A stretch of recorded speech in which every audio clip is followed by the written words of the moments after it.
પુષ્પાભાઈ, મને ખબર મળી છે કે શેખાવત મીટિંગમાં ગયેલો છે. આપણા માણસોને સોળવા માટે આપણી પાસે ચાન્સ છે.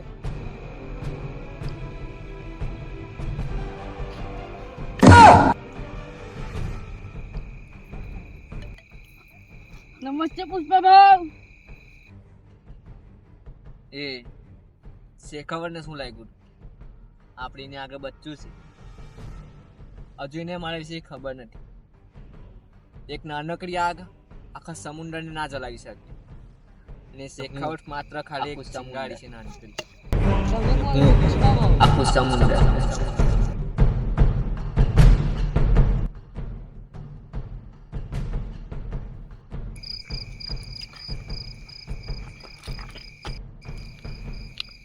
નમસ્તે પુષ્પાભાઈ.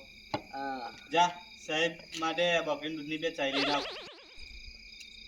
એ દૂધની બી લાગે. કઈ બી લાવ? જે લાવે એટલે લાવજે જા. એ કિધર ગયા હો તેરા શેઠ તો સોરી માલિક? સાહેબ તો મીટિંગમાં ગયેલા છે. અઢી આટે કોની મીટિંગ માં ગયો? બળો જોઈ બેહેલો લા. જા તને આગળ હોય તો ખોરી આવ. પુષ્પાભાઈ છે અમને હું भी उनका रुक गया. डंडा से झुकवा लायक लगे. चल वो सब छोड़, मेरी छोकरी लोगों को बाहर निकाल. સાહેબ મારી નોકરી ખરાબ પડી જશે સાહેબ. कितने मिल रहे तेरे को महीने की? 10-20 રૂપિયા મળે સાહેબ.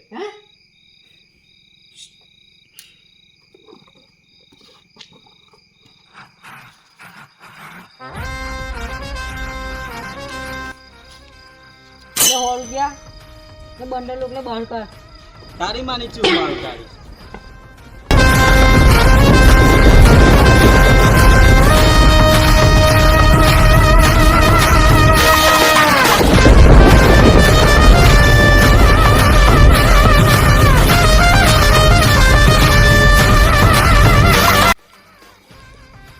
ए शेखर आया से बोल देना कि जो लोगों की रात रात में पार्टी में फेंके हुए टुकड़े पलता है ना, उसे बोल देना पुष्पा भाऊ आया था और सबकी बजा के चला गया. वो ये ले ये इसको बोलना वापरे भी और इसका दरवाजा भी लगा ले. चलो रे पंडल लो. એટલે પૈસા તું બી એટલા રે પૈસા ના ઉડાડ. અભી તો મેં બી નહીં